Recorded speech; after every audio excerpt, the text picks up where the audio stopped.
أعوذ بالله من الشيطان الرجيم پناه غواړم د الله د شیطان رټلی شوینا بسم الله الرحمن الرحيم شروع کوم د الله د نومنا چې ډېر مهربانا او رحم کوونکی دی حمیم تنزيل الكتاب من الله العزيز الحكيم حمیم د دې کتاب نازلې دل د الله د طرف نه دی چې زبردست دی او حکمت والا دی إن في السماوات والأرض لآيات للمؤمنين حقیقت دا دی چې په اسمانونو او پزمکه کې بشمار نخدي د ایمان راوړونکو د پاره وفي خلقكم وما يبث من دابة آيات لقوم يوقنون او ستاسو په خپل پیدائش کې او په هغه زناورو کې چې الله یې پزمکه کې خوروي ډېری نخدي د هغه خلکو د پاره چې یقین کوونکي دي واختلاف الليل والنهار وما أنزل الله من السماء من رزق فأحيا به الأرض بعد موتها وتصريف الرياح آيات لقوم يعقلون او د شپې ورځې په فرق او اختلاف کې او په هغه رزق کې چې الله یې د اسمان نه نازلوي بیا داغه په ذریعہ ملزمکه ژوندۍ کوي او د هواګانو په گردش کې ډېری نخدي د هغه خلکو د پاره چې هغه د عقل نه کار اخلي تلك آيات الله نتلوها عليك بالحق فبأي حديث بعد الله وآياته يؤمنون دا الله نخدي چې مونږه یې ستا په وړاندې ټیک بیانوو اوس اخر د الله او داغه د آیاتونو نه ورستو بل کومه داسې خبره ده چې په هغه به داخلك ایمان راوړي ويل لكل أفاك أثيم يسمع آيات الله تتلى عليه ثم يصر مستكبرا كأن لم يسمعها فبشره بعذاب أليم تباہی دا د هر هاغه دروغجن بدعمل سړي د پاره چې هغه ته د الله آیاتونه اورول کیږي او هغه اوري او بیا په ډېر غرور سره په خپل کفر باندې داسې ټینګتیا کوي لکه چې هغه هډو اورېدلی نوي داسې سړي ته د دردناک عذاب زیری ورکړه وَإِذَا عَلِمَ مِنْ آيَاتِنَا شَيْئًا اتَّخَذَهَا هُزُوًا أُولَئِكَ لَهُمْ عَذَابٌ مُهِينٌ مِنْ وَرَائِهِمْ جَهَنَّمُ وَلَا يُغْنِي عَنْهُمْ مَا كَسَبُوا شَيْئًا وَلَا مَا اتَّخَذُوا مِن دُونِ اللَّهِ أَوْلِيَاءَ وَلَهُمْ عَذَابٌ عَظِيمٌ زمون د آیاتونو نا چې کله یو خبره داغه په علم کې راشي نو په هغه پوری ټوکی کوي د داسې ټول خلکو د پاره د ذلت عذاب دی هغه ته وړاندې دوزخ دی هر څه چې هغه په دنیا کې ګټلې دي داغه نه با یو سیس داغه په کار را نشي نه به داغه هغه سرپرستان داوی د پاره سو وکړي شي کم چې هغه د الله په ځای ځان له اولیاء جوړ کړی دي داوی د پاره لوی عذاب دی هذا هدى والذين كفروا بآيات ربهم لهم عذاب من رجز أليم دا قرآن سراسر هدایت دی او کم خلکو چې د خپل رب د آیاتونو نه انکار وکړو داوی د پاره سخت دردناک عذاب دی. الله الذي سخر لكم البحر لتجري الفلك فيه بأمره ولتبتغوا من فضله ولعلكم تشكرون. هغه هم خاص الله دی چې تاسو له سمندر تابع کړو د پاره د دې چې کشته پکې داغو په حکم سره او چلیږي او د پاره د دې چې تاسو داغو فضل تلاش کړئ او شکر ادا کړئ. وسخر لكم ما في السماوات وما في الأرض جميعا منه إن في ذلك لآيات لقوم يتفكرون. هغه د ځمکې او د اسمانونو ټول سيزونه ستاسو د پاره مسخر کړل دا ټول هرڅه د خپل طرف نه پدې کې ډېر نخې دي د هغه خلکو د پاره چې هغه غور فکر کوي. قل للذين آمنوا يغفروا للذين لا يرجون أيام الله ليجزي قوما بما كانوا يكسبون. اے نبی صلی الله علیه وسلم ایمان راوړونکو ته وایا چې کم خلک د الله د طرف نه د بد ورځو دراتلو څخه فکر نه لري نو داغوی غلطیانی معاف کوي د پاره د دې چې الله په خپل یوې ډلې ته داغوی د عمل بدله ورکړي. من عمل صالحا فلنفسه ومن أساء فعليها ثم إلى ربكم ترجعون. چاچی نیک عمل وکړو نو د خپل ځان د پاره وکړو او چاچی بد عمل وکړو نو داغه د سزا و بال با هم پاغوي بیا تخو تاسو د ټولو پروردگار ته دی. ولقد آتينا بني إسرائيل الكتاب والحكم والنبوة ورزقناهم من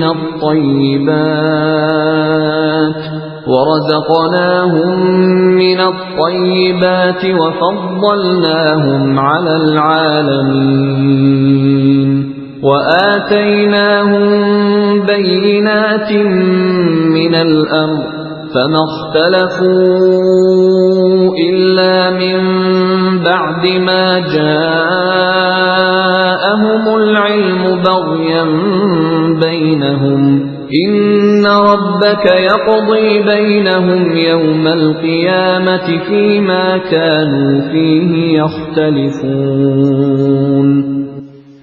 د دین مخکی مونږه بنی اسرائیل ته کتاب او حکم او پیغمبري ورکړی و هغوی له مونږه د ژوند خسامان ورکړو او د ټول دنیا په خلکو باندې مو ورکړل او د دین په معاملې کې مو ورته واضح هدایت ورکړل.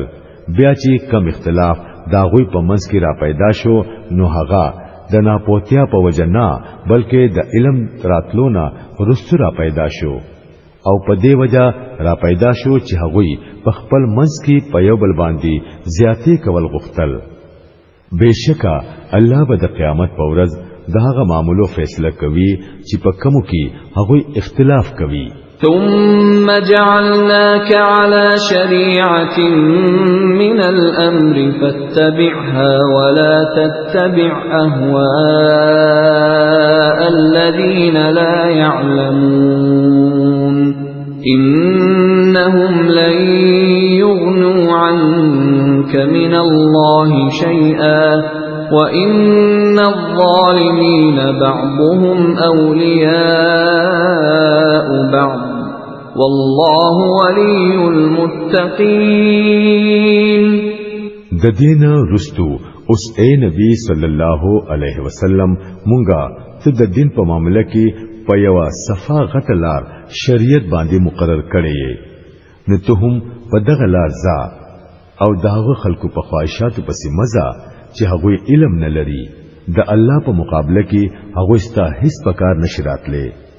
ظالمان خلق د یو بل ملګری دي او د متقینو ملګری الله دې. هذا بصائر للناس وهدى ورحمة لقوم يوقنون. دا د پوهي او د عقلمندۍ رڼاګانې دي د ټولو خلکو د پاره او هدایت او رحمت دي د هغه خلکو د پاره چې یقین ولري. أم حسب الذين اجترحوا السيئات أن نجعلهم كالذين آمنوا وعملوا الصالحات سواء محياهم ومماتهم ساء ما يحكمون. آیا کوم خلکو چې بدکارونه کړی دي داوی دا خیال دی چې مونږ بګینی هغوی او مؤمنان او نیکمل خلق یو شان کوو چې داوی ژوند او مرګ با یو شان شي؟ دا خلق ډیر خراب حکمونه لګوي. وخلق الله السماوات والأرض بالحق ولتجزى كل نفس بما كسبت وهم لا يظلمون. الله اسمانونه او زمکا د حق سره پیدا کړی دي او د دې لپاره کړی دي چې هر انسان ته داغه د ګټي بدله ورکړي شي. په خلکو به ظلم هرگز نه کیږي. أفرأيت من اتخذ إلهه هواه وأضله الله على علم وختم على سمعه وقلبه وجعل على بصره غشاوة فمن يهديه من بعد الله افلا تذكرون.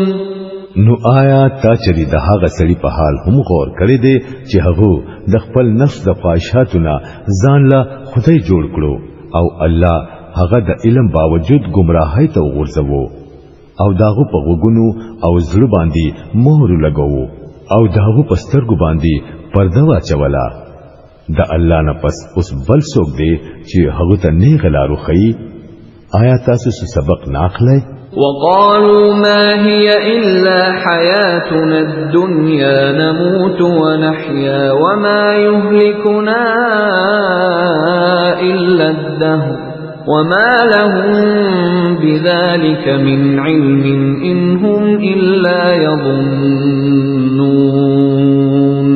وإذا تتلى عليهم آياتنا بينات ما كان حجتهم إلا أن قالوا ائتوا بآبائنا إن كنتم صادقين. دا خلق وایي چې ژوند بس هم دا زمونږه د دنیا ژوند دی، هم دلته زمونږه مرګ او ژوندون دی او د زمانه د گردش نه سیوا بل څه داسې نشته چې هغه مونږه هلاکوي. په حقیقت کې د دوی سره په دې معاملې کې هیڅ علم نشته.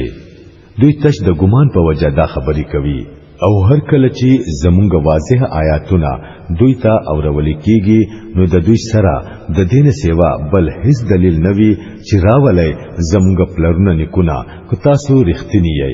قل الله يحييكم ثم يميتكم ثم يجمعكم إلى يوم القيامة لا ريب فيه ولكن أكثر الناس لا يعلمون.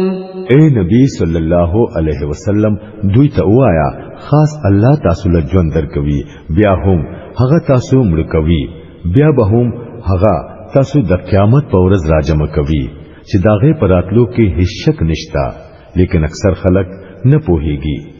ولله ملك السماوات والأرض ويوم تقوم الساعة يومئذ يخسر المبطلون. دزمکی او د اسمانونو بادشاہي خاص الله لره ده او په کوم ورځ چې قیامت قائم شي په هغه ورځ با باطل پرس خلک په خساره کې پریوزي. وترى كل أمة جاثية كل أمة تدعى إلى كتابها اليوم تجزون ما كنتم تعملون هذا كتابنا ينطق عليكم بالحق إنا كنا نستنسخ ما كنتم تعملون. په هغه وخت کې با ته هر ډله ووینې چې په زنګونانو با پړمخې غورځېدلې شوي وي. هر ډلې ته به आवाज کیږي چې راشئ خپل عملنامې وګورئ. هغوی ته به وویل شي نن به تاسو له د هغه عملونو بدله درکړي کیږي کوم چې به تاسو کول. دا زمونږه تیار کړی شوی عملنامه ده چې په تاسو باندې ټیک ټیک گواہی کوي.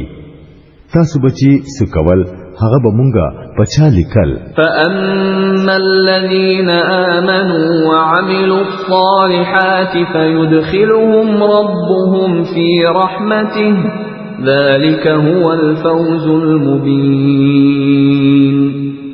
بیا چې کوم خلکو ایمان راوړې وو او نیک عملونه به کول هغوی به خپل رب په خپل رحمت کې داخل کړي او هم دا ښکارا کامیابی ده. واما الذين كفروا افلم تكن آياتي تتلى عليكم فاستكبرتم وكنتم قوما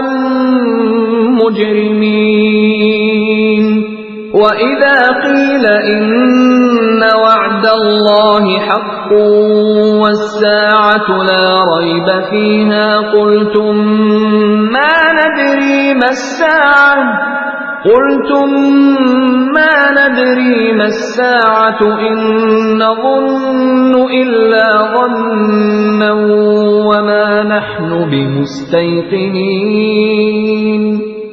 او کوم خلکو چې کفر کړي وو هغوی تبا وویل شي آیا زما آیاتونه تاسو ته ناورول کېدل لیکن تاسو ځان غټ وګڼو او مجرمان پاتې شوي. او کله چې با ویل کېدل چې د الله وعده حق ده او د قیامت پر راتلو کې هیڅ شک نشتا نو تاسو به ویل چې مونږ ته نه د معلومه چې قیامت څه دی. مونږ خو بس یو ګمان غوندي لرو يقين منشتا. وبدا لهم سيئات ما عملوا وحاق بهم ما كانوا به يستهزئون. په هغه وخت با په هغوی باندې د خپل عملونو بدیانی سرګند شي او هغوی با د هغه سیس په ګیره کې راشي چې په کم سیس پوری بای ټوخي کوله. وقيل اليوم ننساكم كما نسيتم لقاء يومكم هذا